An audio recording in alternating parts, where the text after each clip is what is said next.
Olá, Prof. Rodrigo Woloski, professor de História aqui do Verbo Enem. Gente, 31 de março de 1964, o famoso golpe militar, o golpe de 64. É isso que nós vamos revisar agora, uma dica aqui importante para nós. Turma, vem comigo.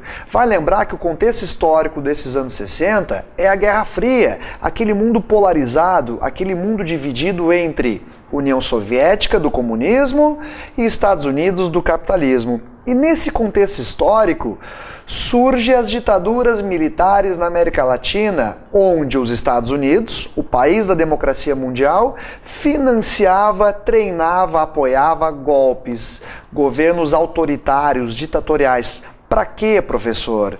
Justamente para evitar o avanço das ideias socialistas na América Latina e, no nosso caso, o Brasil. Vale lembrar que em 1959, Cuba se transformou numa ditadura socialista ligada com a aliança à União Soviética. Para evitar novas Cubas, os Estados Unidos apoiaram aí uma série de golpes, arquitetaram manobras militares. Muito bem. Aqui no Brasil, o governo, o presidente brasileiro que estava até o momento do golpe de 64, ou seja, quando os militares entram no poder à força por manobra bélica, armada, era o João Goulart, ou o apelido aqui, o Jango. Muito bem, esse João Goulart, que estava no poder desde 61, ele anunciou em 63, no comício da Central do Brasil, as famosas reformas de base. O que foi isso, senhor? As reformas de base foram uma promessa do presidente João Goulart de estatizar empresas, nacionalizar, portanto, estatizar, nacionalizar é a mesma coisa, reforma agrária, setor de metalurgia, indústria química, da farmácia, do comércio exterior, do petróleo, metalurgia, enfim, esses setores seriam agora do governo estatizados.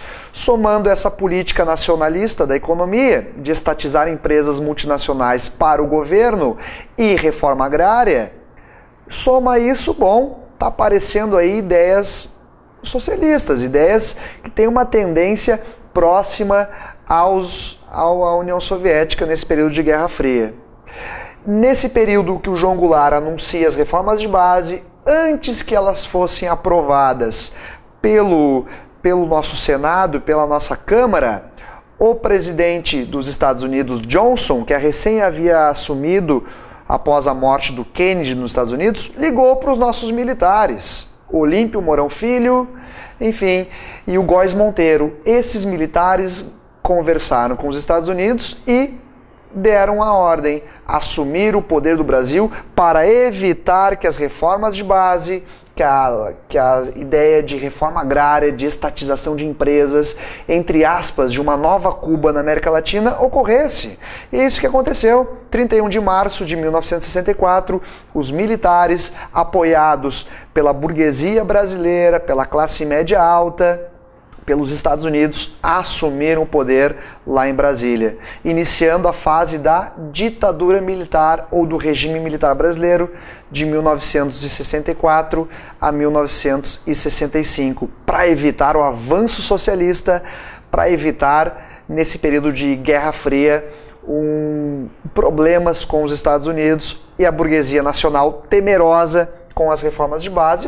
Tudo isso formou o contexto de golpe. Inicia a ditadura militar com os presidentes ditatoriais Castelo Branco, Costa e Silva, Médici, Geisel e Figueiredo, terminando o regime militar em 1985. Então lembra, 64, golpe militar, contexto histórico, Guerra Fria, para evitar o avanço de ideias socialistas, a exemplo da reforma de base, militares, burguesia nacional e Estados Unidos assumiram o poder do Brasil, iniciando essa fase da nossa história política.